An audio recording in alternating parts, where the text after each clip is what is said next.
Well, hello and welcome to episode 57. While watching the January 6th insurrection hearings on October 13th and seeing all the scumbags who took part in planning and creating this ridiculous, barbaric insurgency plead the fifth while fielding questions from prosecutors, you can't help but think, what is the point of the Fifth Amendment? Doesn't it just translate into the simple statement, I'm fucking guilty? That's all it means to me in simple terms. Unbelievable. I recently brought my car to the dealer for its yearly checkup, and I noticed a sign stating new facility, new redesigned product, and new customer focus. And I thought to myself, if I had a business, my sign would state same old shit with a nasty and crusty business owner. Come on in and we'll try our best to service your needs. Though sometimes we lose our patience, and please note, don't push the envelope with this, we're only human. And sometimes we're not.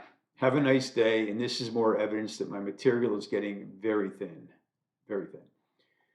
And so I mock the world. It's all that's left for me. And then again, if you're 68 years old and not ridiculing the world, what else are you doing? This is what we do. And I didn't realize that when Joni Mitchell wrote the lyrics claiming that a woman must have everything in the wonderful song Shades of Scarlet Conquering, that she wasn't kidding. She was quite serious. It's a great song, too. I could say that I'm right more than I'm wrong. Not sure, of course, but I do admit when I'm wrong. But sometimes I find out that I was wrong in admitting that I was wrong.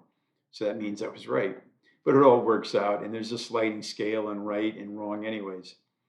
And of course, my wife is always right, whether she's actually is or not. You know, the war between husbands and wives. It's funny how the word diet is just the word die with the letter T added to it. There is a commonality to the two words. Dying is certainly not a pleasant thing, but neither is dieting. Our descendants discovered that what we eat and drink each day can affect our health. So we needed to limit our intake on certain food and beverage items. And they knew that dying was disturbing enough, so why not just add a letter T to the word? I assume that's where the word came from. Probably not, though. And being that my last name is Angeloni, I once read that supposedly it means that we're angelic, which means that we're virtuous, kind, gentle, and divine. Well, at times, and I don't think that labels and definitions are made in stone, but most of our family members were trustworthy, nice, giving, and pleasant. But again, it's only a name and it probably doesn't translate. And I don't believe that any human being is saintly, divine, and holy, certainly not too often.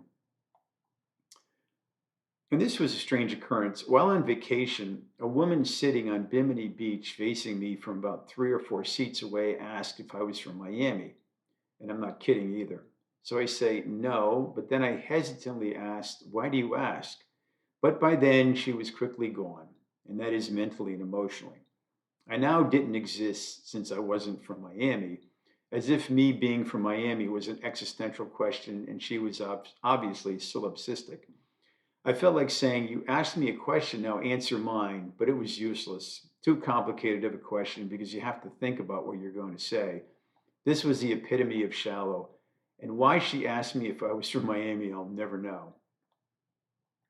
I do enjoy the state of hyperreceptivity, which defined by Ralph Ellison as a desperate condition in which a writer finds it difficult to ignore even the most nebulous idea or emotion that might arise in the process of creation, and that such amorphous projections might well be unexpected gifts from this daydreaming and might provide exactly the materials needed to keep afloat in the turbulent tides of composition.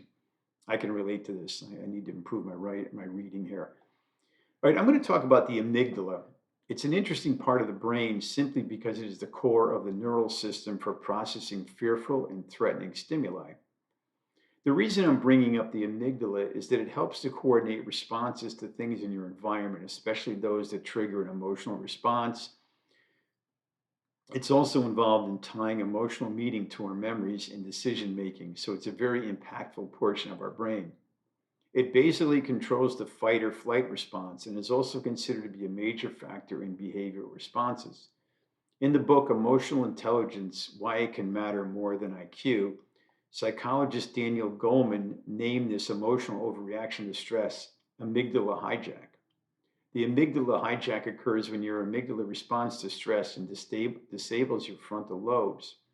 That activates the fight or flight response and disables rational reason responses. In other words, the amygdala hijacks control of your brain and your responses. And of course, it also plays a major factor in political and social decisions. In 1968, a debate was held between conservative thinker William F. Buckley and the liberal writer Gore Vidal. It was hoped that these two members of opposing intellectual elites would show Americans living through the tumultuous times that political disagreements could be civilized. That idea did not last for long. Instead, Buckley and Vidal descended rapidly into name calling.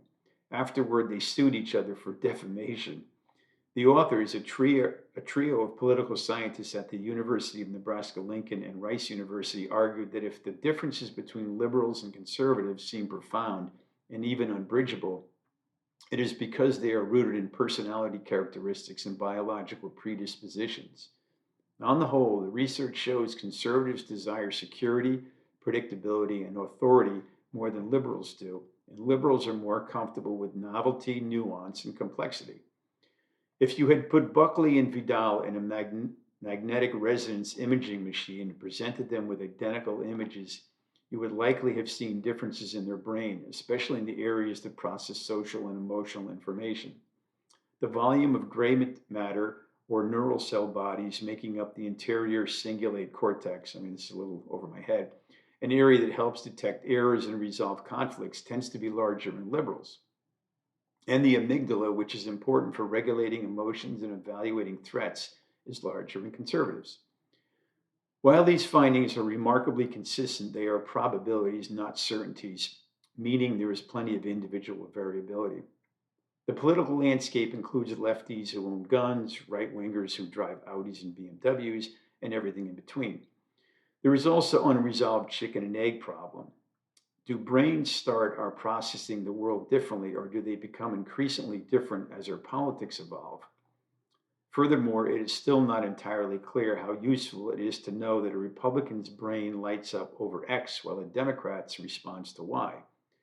So basically, in a nutshell, the amygdala may be the main reason that political and social beliefs vary so much, and that conservatives tend to be more paranoid and on guard. But it would be preferable if they would dig a bit deeper into their political decisions. For me, they tend to get sucked into extremely false narratives and start believing all the crap that many of these lying, deceptive psychopaths spew. I wonder if there's a way to tap into the amygdala and get these folks to look at the larger picture and not fall for the hypocrisies, disinformation, and outright lies. And I will stop here.